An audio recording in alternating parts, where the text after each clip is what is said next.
Let's say it plainly. You're not ready. And you know it. I'm not saying this as an accusation, but as a truth that has been silently haunting you for a long time. That feeling you have, that inexplicable emptiness, that discomfort that doesn't go away even when everything seems fine. It's not meaningless anxiety. It's a warning. It's the universe sharpening the sword before handing it to you. Have you ever wondered why, just before something big happens in your life, it seems like everything falls apart? Friendships break. The body gets sick. Opportunities vanish. Motivation evaporates. You think you're moving backward, but in reality, you're being stripped of everything you're not. You're being tested not as punishment, but as preparation. And here's the part that few understand.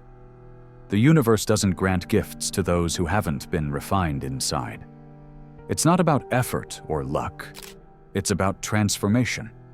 A transformation you can't fake. Because it's not enough to ask for something. You must become someone capable of holding it. Carl Jung saw this with brutal clarity. The unconscious gets tired of waiting. And when it decides it's time for a change, it doesn't ask you. It throws you into chaos. Because chaos is the language with which the soul rewrites itself. That relationship that ended suddenly, that job you lost when you needed it the most, that betrayal you didn't see coming. They weren't mistakes of fate. They were surgical interventions. They were ripping out what no longer served, what was rotten inside. But you called it injustice. Do you know what the biggest obstacle between you and what you want is? It's not the world. It's not the system. It's not others. It's the version of yourself that is still anchored to the past. That part that wants change, but without letting go of control. That wants to move forward, but without releasing comfort. That wants to evolve, but without dying. And yes, I said die, because for something new to be born in you, something old has to disappear. Your ego, for instance. That inner voice that has protected you for so long, but has now become your prison. The ego doesn't want real change. It wants superficial improvements. It wants results without risks. It wants safety, even if that means staying in a place where you don't grow.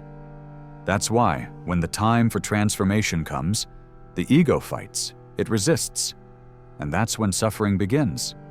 But here's the most brutal part. Suffering is not the enemy. It's the signal. It's the key. It hurts because you're crossing a boundary, and every boundary between the old and the new requires a break. Or did you think you could cross it without paying the price? That silence you feel lately, that emptiness, it's not abandonment. It's the pause between the collapse and the reconstruction. It's the fertile ground left after the fire. And in that soil, what you plant will be stronger than ever. But only if you choose to plant with awareness. Because this moment, this space between what you were and what you will be, is the most sacred. This is where you decide whether you will be the repetition of your past or the beginning of something entirely different. Look inside. What patterns are you still repeating? What fears are you still feeding? What control are you refusing to let go of? These are the questions the universe throws at you when it's preparing you for something big. And if you don't answer them with truth, what you desire won't come. Not because you don't deserve it, but because you wouldn't be able to hold it without collapsing. Life doesn't give you what you ask for. It gives you what you embody. And embodying something means having faced everything that was stopping you from being it. That's why tests aren't punishments, they're training. Every person who disappointed you was an invitation to set boundaries. Every failure was an opportunity to choose again, this time with more wisdom. Every loss was a reminder that nothing external is permanent, and that the only thing that matters is what you build inside. And while you thought the universe was ignoring you, it was actually watching you. Watching whether you chose from the wound or from awareness, from fear or from truth, from anger or from peace. That's the real test. Not what you do when everything is going well, but how you respond when everything seems to be against you. That's where your essence is revealed. And that essence, if it's authentic, will open doors you never imagined. Because the universe doesn't reward the smartest, the strongest, or the nicest. It rewards the one who is coherent, the one who dares to live according to their truth, even when no one is watching, especially when no one is watching. And do you know why? Because real transformation is silent. It doesn't need applause, likes, or external validation. It gestates in the dark, in solitude, in renunciation. And when it emerges, it no longer needs to convince anyone. It simply is. So, if you're in a moment where nothing makes sense, where everything seems on pause, where the path is full of obstacles, don't run, don't escape, don't misinterpret it. Look beyond. Because you might be right at the center of the change you asked for.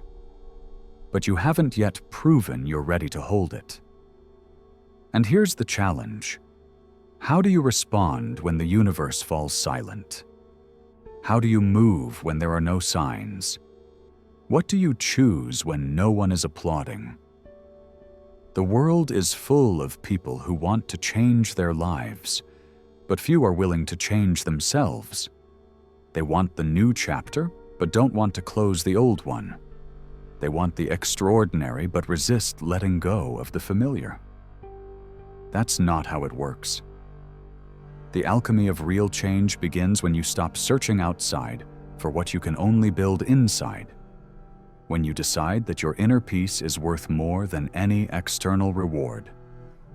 When you understand that what happens to you isn't personal, it's universal. We all go through this forge. Only some flee before completing the fire. Do you have the courage to stay within? To allow the ego to crumble and something more authentic, deeper, and more you to emerge? Because if you do, the universe will notice. And then you won't have to chase change. Change will come to you as an inevitable consequence of the person you've become.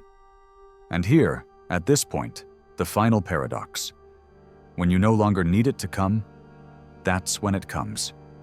Because you've become the kind of human who doesn't depend on the outcome, but vibrates with the process. And that, my friend, is what the universe has been waiting for all along.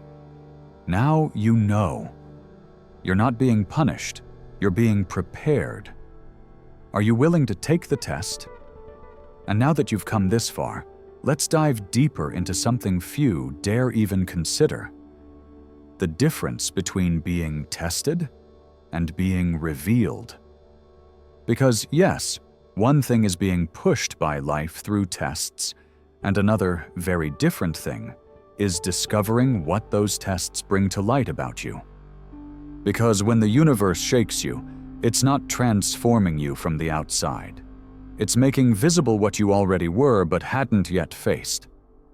That's where most people get lost. They think they're being destroyed when, in reality, they're being revealed. And what surfaces sometimes isn't pretty. Insecurity, need for approval, emotional dependency, arrogance camouflaged as self-confidence, fear disguised as prudence. All that was already inside you. Only now, under pressure, you can't hide it anymore. And this is important. Pressure doesn't create your cracks. It only shows them. And once they're in plain sight, you can no longer pretend they don't exist. You either face them or swallow the idea that everything happens for a reason, as if it were just a decorative phrase, without understanding what it truly means. But here comes the most subtle and at the same time most powerful twist.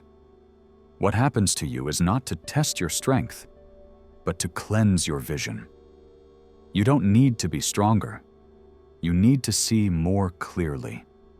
See what habits you repeat without questioning. What ideas about yourself you've carried since childhood. What stories you keep telling yourself to avoid facing the fact that you can no longer keep being who you were. And here enters the shadow, that part of you that you've learned to hide in order to be accepted. what you suppressed so you could be loved, what you silenced to fit in.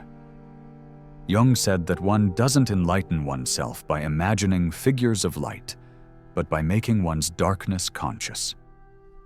Well, this is the process. The tests are the lanterns that force you to look where you've always avoided. Do you know why many people don't change, even when their life screams at them to do so? Because they prefer to stay broken in the familiar, rather than healed in the unknown. The ego clings to the wound because at least it's predictable. But real transformation doesn't happen in the known. It happens in the leap year. And to leap, you first have to let go. Letting go isn't giving up. It's trusting. It's telling life, I have no control, but I have faith that this makes sense. And that faith isn't blind belief. It's certainty that arises when you look back and realize that everything you lost was exactly what you needed to lose. That every breakup, every fall, every silence was an appointment with a part of you that you didn't know yet. Because true awakening isn't a mystical moment full of lights and epiphanies. Sometimes it's a Wednesday afternoon, crying in the car, suddenly realizing that you can't keep living as if nothing is happening inside you. It's brutal, it's raw, but it's real. And real is the only thing that can transform you. The rest is spiritual entertainment. And the universe isn't here to entertain you.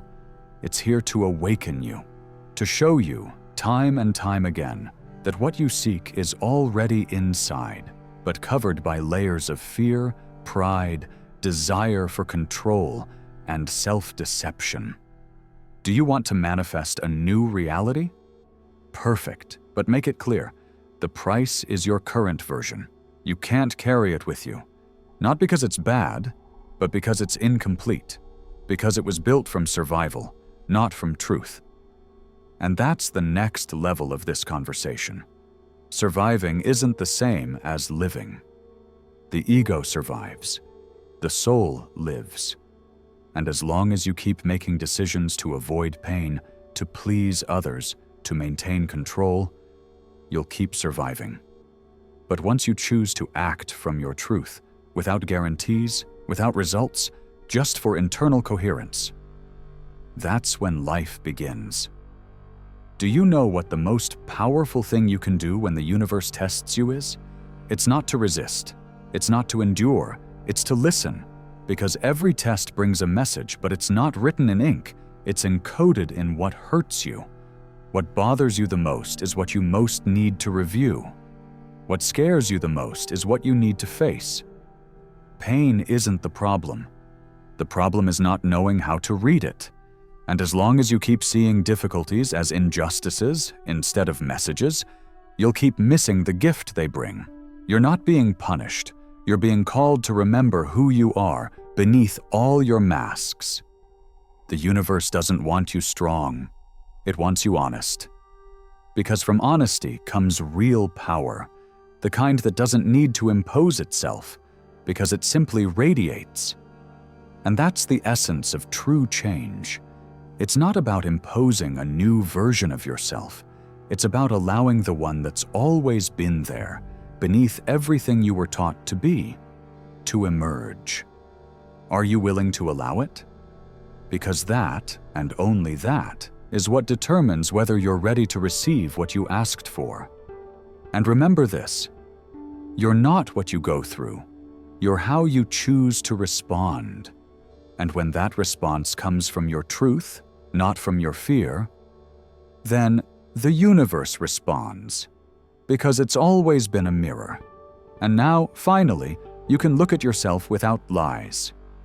Do you want to keep going? Because this is just the beginning. Let's talk about an idea that's uncomfortable, that shakes you, and that reveals self-deception as a defense and silent sabotage mechanism. What happens when it's not the universe stopping you, but yourself? Not from fear of failure, but from fear of success. Because although it sounds contradictory, there's a part of you that doesn't fear falling, but shining. Because shining means responsibility.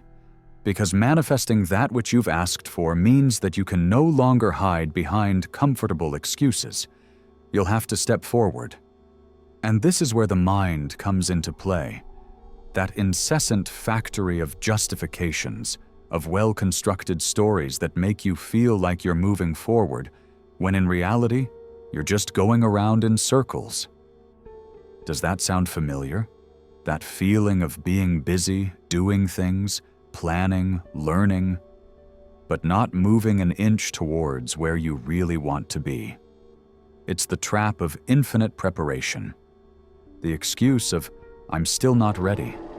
And do you know what? You'll never be ready if you wait to feel prepared for the unknown.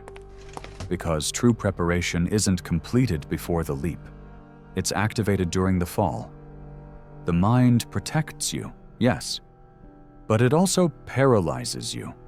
Because its job isn't to make you happy, it's to make you feel safe, even if that safety is a cage disguised as stability. And so you repeat, better the known evil, better wait a little longer, better not take the risk yet. And the universe watches you in silence, waiting for you to decide to let go of the rope. Because until you do, no miracle can reach you. And here lies the brutality of the process. Internal change isn't marked by intention, but by action. It's not defined by what you desire, but by what you're willing to leave behind.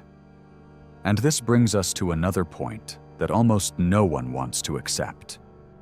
You can't keep your old identity and receive a new life. You can't want a different reality without being willing to change your role within it. Many people want things to change without changing themselves. And that's the most sophisticated sabotage. You think you're walking towards your destiny, but you're carrying a suitcase full of everything that ties you to the past. Your old thoughts, your automatic reactions, your need to be right, your addiction to drama, your obsession with understanding everything before trusting. And do you know what happens when you carry that into the future? You repeat the past over and over with different scenarios, different names, different excuses, but the same underlying pattern. Now, let's talk about cycles. Not the ones on the calendar, but personal ones. Those loops that repeat in your life with surgical precision. You always end up in the same type of relationship, the same type of conflict, the same breaking point. Why? Because you didn't learn the lesson. Because instead of asking yourself, why is this happening to me? You should be asking, why is this happening again? Until you change your response, the universe repeats the question. Until you choose differently, the cycle doesn't break. Because life isn't ruled by time, but by awareness. And when there's no awareness, there's repetition. But when you wake up, even just a little, enough to see that you can't keep being the same, then there's no going back. Awakening is irreversible. It can hurt, it can confuse you, it can make you doubt everything, but you can no longer fully sleep again. You've seen too much. You've felt too much. And even if you try to return to your old habits, they don't feel the same anymore. You no longer fit where you used to, because you're no longer the same. And that's beautiful, but also tough, because no one warns you that the price of awakening is constant discomfort, the hunger for truth, the intolerance for anything that smells like a lie, especially if it comes from yourself. Here comes an even deeper idea, the grief of identity. Because to become who you're destined to be, you first have to say goodbye to who you were. And I'm not just talking about habits. I'm talking about the image you built about yourself. That figure you created to survive, to be loved, to fit in. You'll have to let it die. You'll have to accept that many of the things you defended with your teeth and nails were just mechanisms to avoid feeling vulnerable. You'll have to accept that the strength you showed was just a mask over fear. And yes, that hurts. because it hurts to look back and see that you've spent years trapped in an idea of yourself that wasn't completely true. But that pain is medicine. Because the more sincerely you face your illusions, the more space you create for your authenticity. And there, in that raw, unadorned space, is where the universe begins to act. Not because you've become perfect, but because finally you've become real. Human, honest, willing to grow from the center, not from the facade. And when you get there, something curious happens. You stop chasing external signs. You no longer need proof that everything will be okay. Because you know. Because you feel it. Because you've become the kind of person who doesn't need guarantees to keep walking.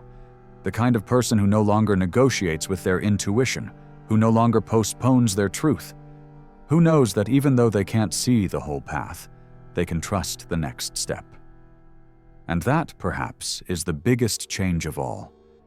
To stop searching for certainties and start living from presence, from surrender, from conscious surrender, not as defeat, but as wisdom. Because the one who truly surrenders doesn't give up. They align, they adapt, they transform, and then, and only then, the universe responds with clarity, because life doesn't respond to your desire, it responds to your frequency. And when your frequency is coherent, when your energy is no longer divided between what you long for and what you fear, between what you say and what you do, everything changes, because the universe simply reflects you. So here you are, on the edge, in front of the most powerful and honest version of her, to become who you are destined to be. And now that you're here, on the edge of the inner abyss, there's only one decision left. Jump. Or keep collecting excuses disguised. The hardest part is stopping the justification for not doing it. The hardest part is accepting that life doesn't transform with intentions, but with decisions. And the moment to decide is not tomorrow. Not when you're strong. Now is the only moment when you are truly free. But be careful. I'm not talking about an impulsive leap or empty motivation. I'm talking about that moment when your soul goes quiet and, without words, tells you, enough. Enough begging for validation. Enough settling into the known pain. Enough wanting to change the world without facing your shadows. Enough postponing your truth. That enough isn't shouted. It's felt. And when it comes, you know. You recognize it because everything within you aligns, and you no longer need any more reasons. You simply move forward. And right in that step, what you couldn't see before appears. Clarity comes after the decision. When you choose to respond to the universe not with a plea, but with a commitment. Because in the end, the universe doesn't listen to your words. It observes your movements. And here comes the closing no one expects. What you desire already exists. It's already happening in a timeline where you chose differently, where you didn't fall into the same patterns again, where you stopped waiting for permission, where you didn't negotiate your essence. That version of you is alive right now. Do you want it? Then act like her, breathe like her, think like her, decide like her. Because the secret isn't forcing the future, it's becoming someone who makes it inevitable. So do it. Not out of pressure, not out of fear, not to prove anything to anyone. Do it for that part of you that knows you didn't come here to survive. You came here to burn from the inside out until you're consumed by authenticity. That part that doesn't need approval to exist. That part that's already awake and just waiting for you to stand up. And now I challenge you. If you've made it this far, if something within you resonated with all of this, I want you to seal it with a phrase. Go down to the comments and write, "I am ready to become who I've always been." Not because you have to prove anything, but to remind yourself in your own voice that the change has already started, that you're already moving forward, And if this video has pierced you, if it's made you question even one certainty, subscribe. Not to follow someone, but to keep diving deeper into yourself. We're not here to entertain the ego. We're here to dissolve it. And now, I bid you farewell. But not with any old goodbye. I bid you farewell with a warning, one that leaves a mark. The next time you feel like everything is falling apart, don't run. Observe, breathe, thank, because it might not be your end, but the exact beginning of your true story. See you on the other side, the one where you no longer fake, no longer run, and no longer wait. You just are. You just create. You just live. Until then, the universe is already taking note.